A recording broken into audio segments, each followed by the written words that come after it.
I'm Amie Lettingham. I'm a Master Certified Dating and Relationship Coach. And I'm Kevin Lettingham, Amie's husband and a former reality and docuseries TV producer-director. And together, we want to welcome you to Sex, Love, and Mindful Dating.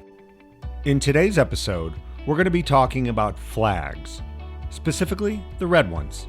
That color that radiates from someone you're dating that tells you without a doubt, don't date me. Run from me as fast as you can. Yes, we're going to talk about the horrible red flags that break up relationships and cause a lot of heartbreak. We will share the most common red flags and how to spot them and what to do when you see a red flag waving in front of your face. If your goal is to find lasting love, my conscious dating programs help you do just that. We do it through breaking your unhealthy dating beliefs, attitudes, patterns, and through my online dating courses, group coaching, and personal one-on-one virtual coaching, I can help you. Contact me at amiethedatingcoach.com, that's AMIE thedatingcoach.com, and mention the podcast to receive a special offer.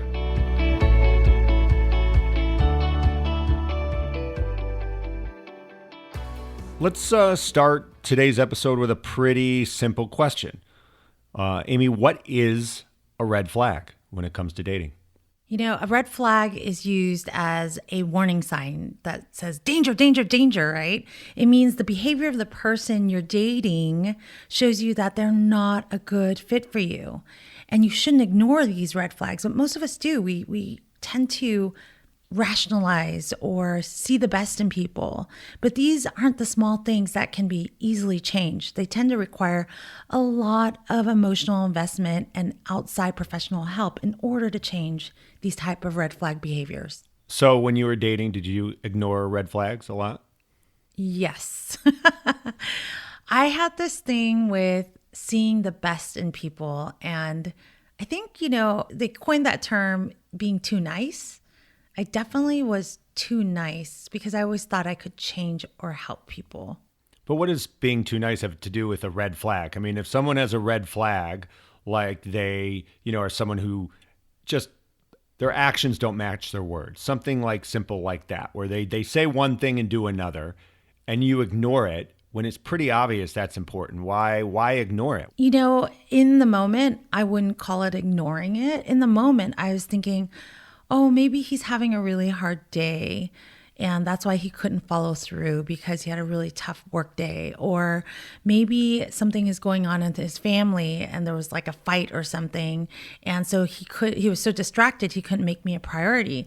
So I literally just rationalized his behavior when deep down inside, I knew in my gut, it was me kind of trying to avoid seeing the red flag, because if I saw and admitted it, that meant that I would have to end that relationship, and I didn't want to yet.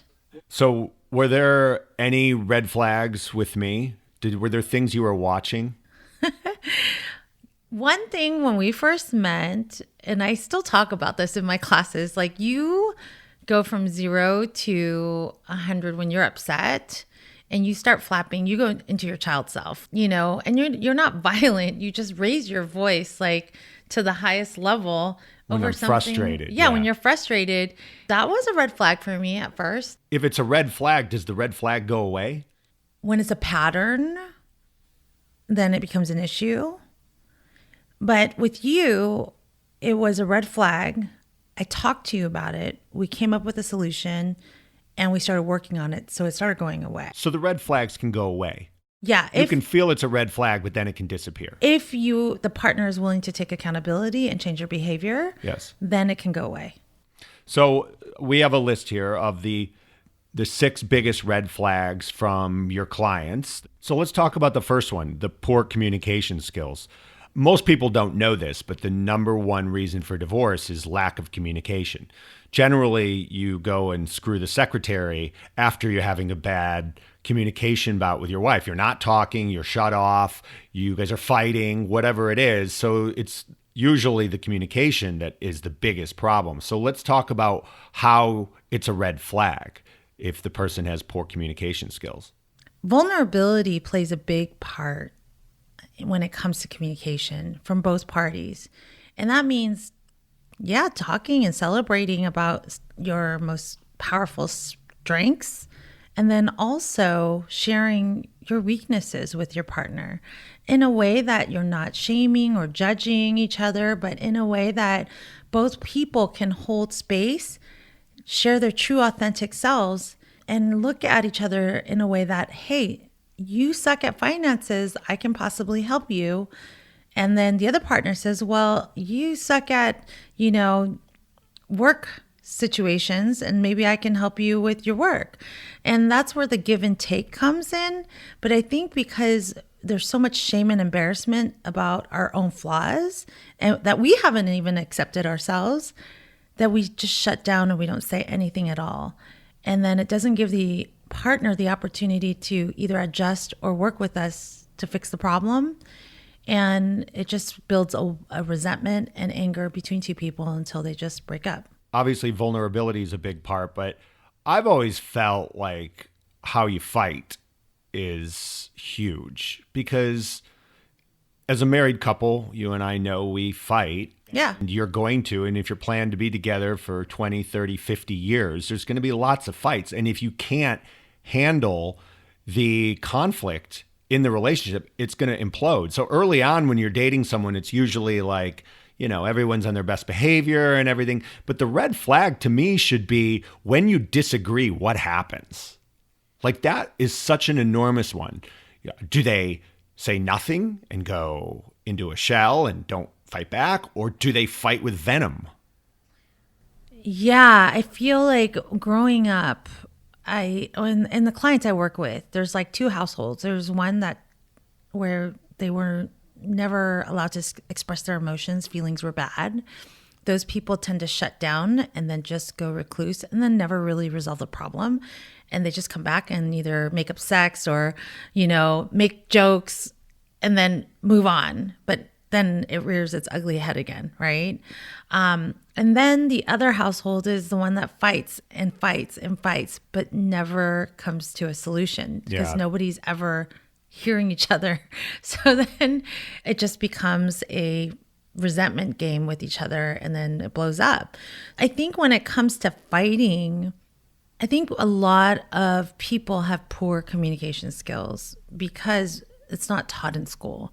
It's not taught by our families. We kind of use the tools that we saw growing up and then we apply them into our life. But how do you spot it? How does it become a red flag? I mean, if I'm dating someone and we're not fighting a lot, but we have disagreements, where does it and how do people know it's a red flag? Well, I think when you see how people resolve problems with other people. So you look at how they resolve it with their family or their friends and stuff like that. The way they deal with conflict resolution with others. So if you're seeing, they're in a 20-year fight with their mother. Yes. And they hate their coworkers. Yep. Now you've got a little bit of a red flag. Yes, you're seeing a pattern here. So number two is actions don't match their words. Talk about that. How is that a red flag?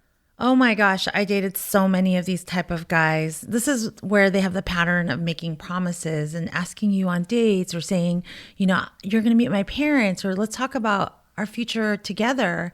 And then the actions never follow through. So you're like hanging on to hope in these relationships. So, and it would happen over and over again.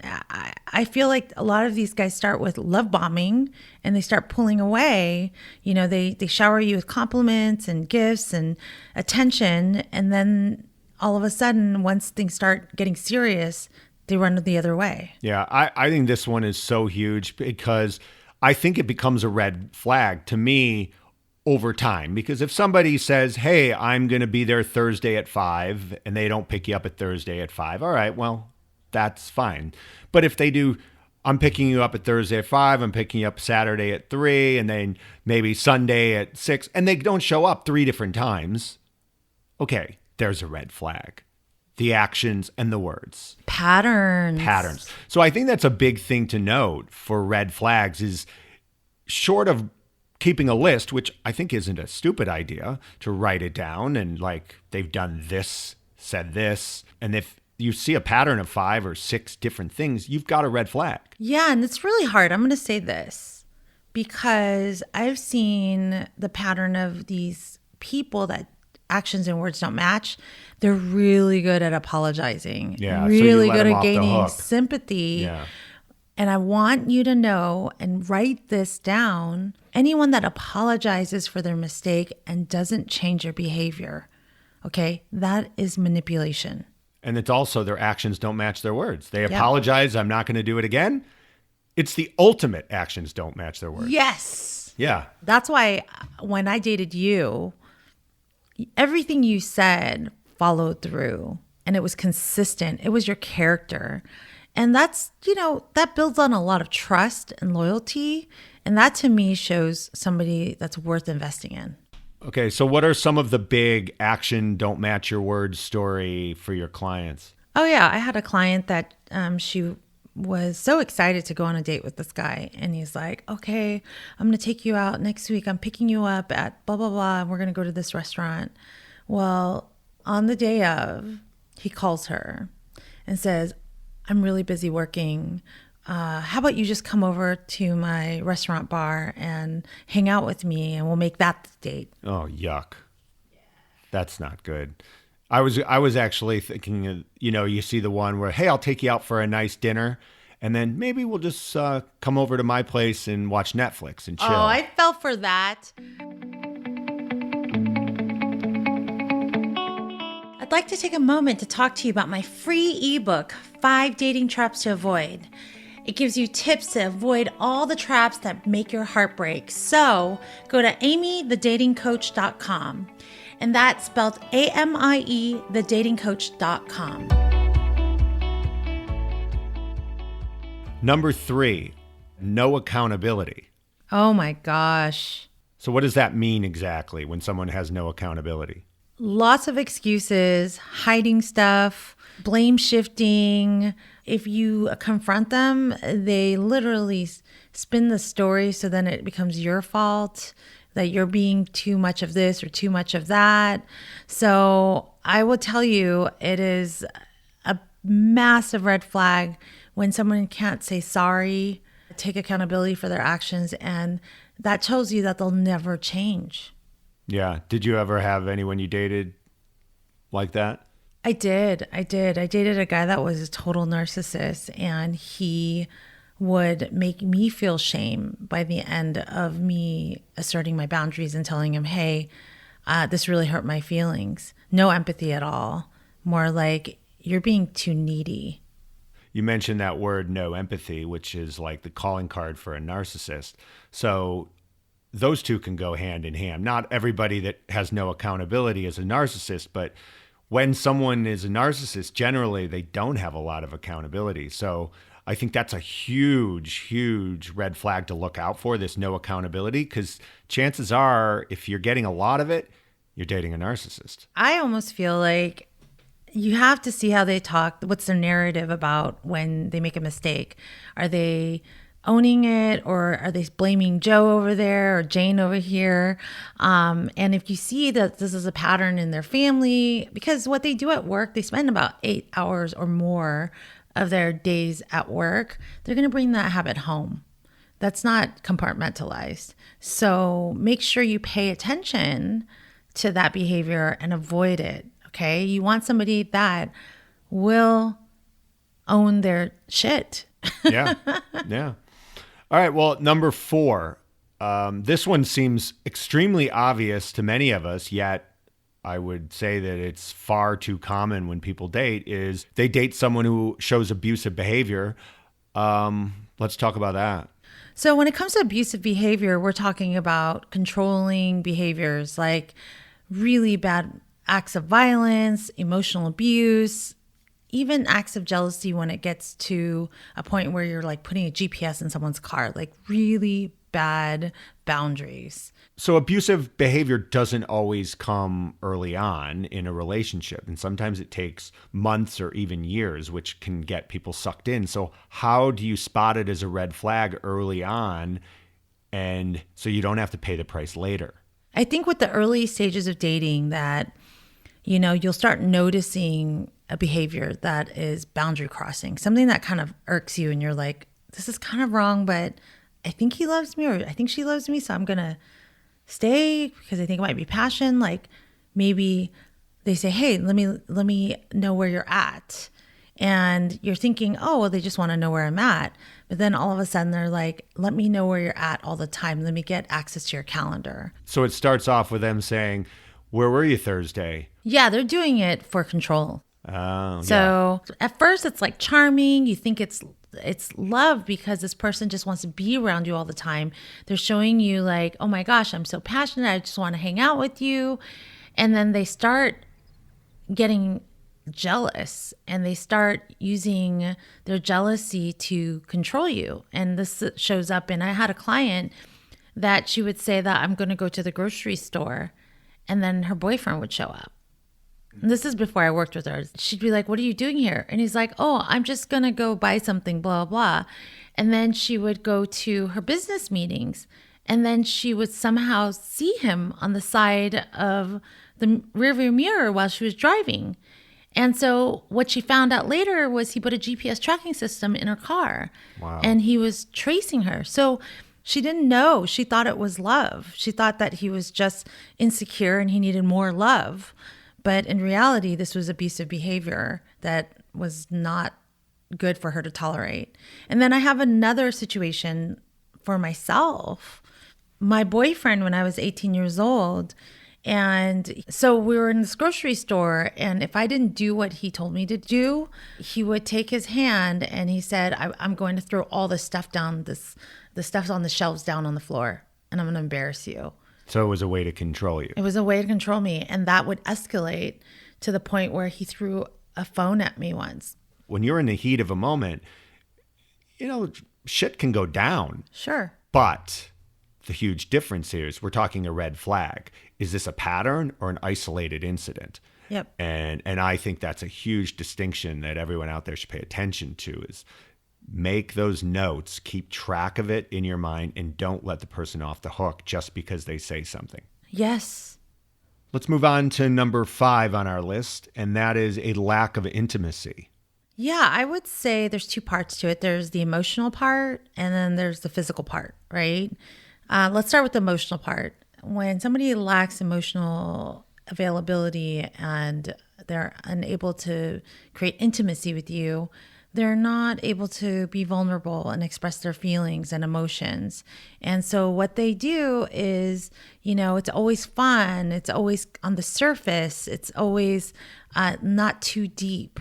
And so there's never a bond created. And you always feel like you're kind of in the friend zone. You're not really going further in that relationship. I can see a lot of guys like that where they don't open up and they're not emotional, but is that a red flag if you're dating a man's man and he doesn't want to open up at all? You need to be able to share your feelings, your needs, your wants in a relationship. And it requires intimacy and trust to share that with someone. So if the guy's always a tough guy and he's not sharing his emotions with you at all, you literally don't know who he is. Yeah. And then down the road, in a year or 2 or 3 or 5, when it really matters that you have that intimacy in a marriage because you guys have major things connected. You'll have children. You'll have money together. If you're not intimate and sharing like emotional feelings about these things, you're going to have conflict. Yeah. And this is where people will be like, I had a client tell me she was with a guy for 5 years. And then the day before he left her, he just says, I don't want to be with you anymore. And just left. Never told her why, didn't tell her what happened. And did they have any intimacy before? Did she give you any indication? He was not emotionally available. Every time she would talk about her feelings, he would steer the conversation to something else and just deflect. And he hated talking about his feelings. That's what she said. So that was exactly why one day he disappeared. The red flag was already there. It was there. Yeah. 5 years though. Yeah. This is why you do not want to date somebody that can't express their emotions and feelings. Yeah. Even frustration is an emotion. Yeah. But if somebody's just like always cheery and they say, I never fight. I don't want to talk about it. Yeah, I never fight. Everything is good. Well, that's not real life. Come on, let's acknowledge this idea of toxic positivity is bad because it doesn't allow us to acknowledge that sometimes we have difficult feelings. Yeah. And this also, this lack of intimacy, just because the word also implies it, can be physical too, right? When it comes to, like, think about 50 Shades of Grey, where it's physical sex, but there was no like holding hands and, cuddling each other. That can be a massive red flag as well. Yeah. To this day, you still like to wake up in the morning and have intimate moments, right? I mean, it's still an important part. I bug you with like, I know. I kiss him like a bunch of times and then I'm like, cuddle me. Yeah, yeah. And that's still an important time, especially as life gets busier and all that kind of stuff, is if you have those little moments of intimacy, it's super important. So early on in a relationship, if you're not seeing this intimacy, it's a red flag. Yeah. And you have to recognize that maybe this person is not capable of giving it to you. Yeah. You can always talk to the person and ask them, and this is my love language, this is what's important to me. But if you're seeing that this person can't give it to you, don't try to change them. Go find somebody that can. All right, well, that brings us to number 6, which I think is maybe the most obvious red flag, but still a lot of people ignore it, and that's addictive behaviors. So when we're talking about addictive behavior, we're talking about people that are addicted to drugs, to alcohol, gambling, sex, anything that is in life where there should be some kind of moderation or boundary, and they're not seeking help. Yeah. And this kind of thing, again, a lot of addicts are really good at hiding it, and we're not just talking about, hiding their needles. I mean, we're talking about people that can hide their sex addiction out in the world, or they're gambling on weekends. Oh, I'm just doing a little here or there. And they hide the other stuff until, you find out later that you lost the house because they were gambling so much. Yeah. And they're functioning. That's it. And most addicts are not, on a street corner. And that's one of the problems, and why it's so important for people out there to look at this as a red flag to pay attention to. I feel this is a red flag that a lot of people in the rescuer trap fall into. They see the best in people. They see people's potential rather than seeing the facts and the red flags. I feel like when a person has this as an issue and they are wanting help, right? They're going to need professional help. You as a person cannot help them. Somebody that's trained and experienced, and on top of that, they have to help themselves. I think most people would say that have dated an addict that they were blindsided by it later because they were hidden from it. So what do you do when the person you're dating is really good at hiding it? Do you snoop through their clothes and check their pockets? Do you check bank accounts when you normally wouldn't? I mean, do you go behind their back? So you need to start paying attention. And if you need to investigate to get some more facts, I mean, you don't want to do things that are like hacking their email or anything like that. But you definitely, like, if you are doing their laundry and you see something, it is something to take notice, not to let go. If your gut tells you there's a red flag or something you think is a red flag, like, I think so many people out there would say, well, I don't want to ruin the trust. I don't want to go into their phone. I don't want to do these things. But I'm like, you have to. You have to. You have to sometimes break that wall down. You have to break the wall down, yes. If you're dating somebody and they say they only do coke on, celebrations, but then you realize, wait a minute, the other night they just seemed a little different. They seemed like they were on coke, but you don't have any proof.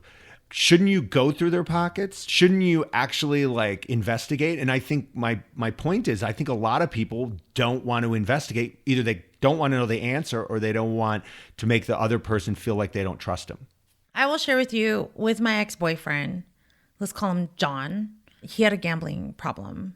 And I found out that he had a gambling problem because he would tell me he would use his money to pay bills. And then somehow I'd find out that he was betting on something. And then what I did, you're right, I investigated. I went on his computer because I had to see if actions and words matched. By the way, if your intuition is making you do that and you're seeing that more often than not, then that in itself is the red flag. There's the red flag. That's my point. Like that I had to change my behavior to the point that I was like crossing boundaries, told me that this relationship was not good for me. What did you find, by the way? He placed a bet. Yeah, he was lying to me. Absolutely. He was broke, taking his corporate credit card and placing bets on sports. Yeah. And that would have manifested itself in horrible ways down the road if you got married, say. He was doing that all over in our relationship. There was just so much hiding. Like, he would tell me that he didn't feel like having sex with me, and then I'd catch him, watching a porn, and then he would be like, well, she kind of looks like you. I mean... So he was addicted to porn too? He was addicted to porn. So he had an addictive personality. Addictive personality, lack of intimacy, not emotionally available. I mean, everything. Every red flag on this list. Red flag. And I stayed with him. And then I broke up with him. And he's like, I can change. I love you. I mean, I fell into the rescue trap. And I thought I could help and fix and change him. I look back now and I get so angry, and I have to forgive myself, but I get really angry because that itself is the red flag, that he brought out such the worst in me, to the fact that I was so overridden with anxiety that the only way I could calm myself is to go search for him and catch him, because I knew in my gut that something was wrong. So you know what? I should have listened to my gut. If you can get there before you turn into that person, that's the goal. When you start wanting to investigate that much, that's when you should leave. Well, I think we just came up with a seventh red flag: is the person doesn't make you your best self. Yes. Because you just said that even though he was an addictive personality, it really was the fact that you had transformed that gave you the insight of the red flags. Otherwise, you might not have noticed it. Yeah. I feel like I became addicted to catching him. And so I remember just, oh my gosh, it was so painful. And I just remember going, I don't know who I am anymore. I used to be this confident person. I used to be happy. And now I'm just constantly on edge, wondering when I'm going to catch him. This brings us to a really important question. Why do people ignore or choose to miss these red flags? You just talked about it. Well, I can share my issue, but I feel like there's more to it. But my major issue was I was dating my father, and I didn't know it. I didn't see it. My dad had really bad boundaries growing up, and he did the same thing to my mother. And so I normalized the behavior and not seeing that was red flags because I had seen it so much growing up. So when I dated somebody that had this, and by the way, my mom stayed and my mom tried to save him. Well, guess what? In my mind, I thought that I could do the same. So it almost makes you colorblind to the color red. Yes. Yes. You had to literally almost step out of yourself to see this stuff. Yes. That's the thing, is that when we have these dysfunctional upbringings, not everyone falls in this category, but for most of us that do, we can't see the red flags like a normal person does because it's been normalized in our own family. Well, that's somewhat discouraging in the sense that what if you're out there listening and you have the same problem that you do? Well, I had to go out and seek help. I couldn't do it on my own. And I recognized, guess what? I had the pattern of dating the same guy with a different face. So, hey, that was my red flag to myself. I was the common denominator. So I had to go and learn about what a healthy relationship looked like. And I learned what boundaries look like, what deal breakers were, my own deal breakers. And I learned how to date properly and not use that old dysfunctional tool that my parents, their relationship skills in my own life. I changed it. And that's how I found you. Yeah. Well, that's good. So you basically went from red flags to green flags. Yes. I need to stop gravitating to the red flags and thinking that this is normal. And I need to understand what green flags look like so that I can start choosing people that have green flags in my life. And it didn't only change my romance, like romantic life, it actually changed the way I chose friends, the people I surrounded myself with. It was like this behavior, this like not seeing the red flags was everywhere in my life. It wasn't just dating. Well, I think my personal opinion has always been the biggest reason that people ignore red flags is they don't want to be alone. They would rather be with somebody for all these reasons, whether they choose to ignore the red flags, whether they just don't see the red flags, whatever you want to call it. People are gravitated towards relationships and being with someone, and sometimes that's enough. Yeah, I feel like a lot of people settle for red flag relationships because it is better than nothing. I think that, but the better than nothing, again, it starts with the low self-worth. So we settle for things that we believe that we deserve, right? So I work with a lot of clients on developing clarity in their own self-worth. Then they move to being the chooser rather than waiting for someone to choose them. And that is when they find the real love that they deserve. And I think that's an important part is if you're seeing that this is a cycle of red flag behaviors that are continuing in your life, then it's time to choose yourself. And what work do you need to do? Look in the mirror to see how you can change that relationship picker. All right, well, let's kind of come to the end here and talk about our takeaways from this episode, Amie.